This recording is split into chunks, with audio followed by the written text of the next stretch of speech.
বৃহস্পতিবার সকালে আইন, বিচার, সংসদ বিষয়ক মন্ত্রণালয়ের সম্মেলন কক্ষে বাংলাদেশ আইনগত সহায়তা অধিদপ্তরের দুটি সমঝোতা স্মারক স্বাক্ষর অনুষ্ঠানে সাংবাদিকদের এক প্রশ্নের জবাবে আইনমন্ত্রী মোহাম্মদ আসাদুজ্জামান বলেন, ফ্যাসিস্ট শেখ হাসিনা দেশের সীমানায় প্রবেশ করলেই তাকে গ্রেফতার করা হবে।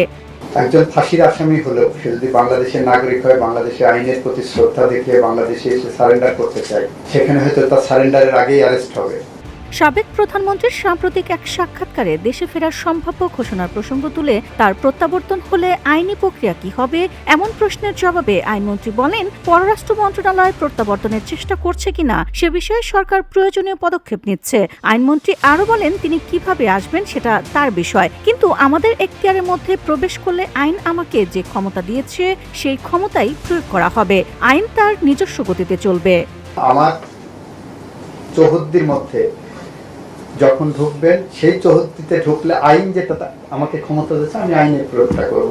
আইন তার নিজস্ব গতিতে চলবে, সেখানে তো আমাদের আইনের ব্যত্যয় করে আমরা কিছু করব না। রাষ্ট্রপতি নির্বাচন নিয়ে এক প্রশ্নের জবাবে আইনমন্ত্রী বলেন, এ বিষয়ে এখনও সরকারের কোনো আনুষ্ঠানিক আলোচনা হয়নি। তিনি জানান, সংবিধানের ১২৩ এর ২ অনুচ্ছেদ অনুযায়ী রাষ্ট্রপতির পদ শূন্য হওয়ার ৯০ দিনের মধ্যে নতুন রাষ্ট্রপতি নির্বাচন করতে হবে।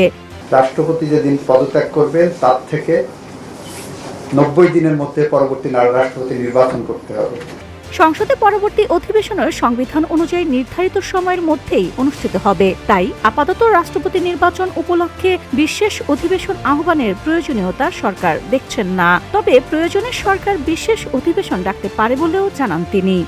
৯০ দিন যেহেতু সময় আছে, আর আমার নেক্সট অধিবেশন ৬০ দিনের মধ্যে ডাকতে হবে। গত অধিবেশন শেষ হওয়ার থেকে যদি সরকার মনে করে নিশ্চয়ই ডাকতে পারবে।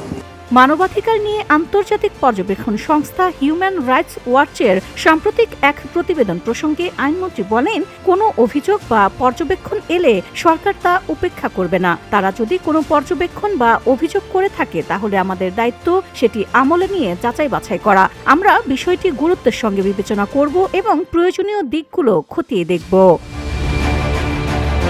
Nadia Soma, VOD Bangla, news desk.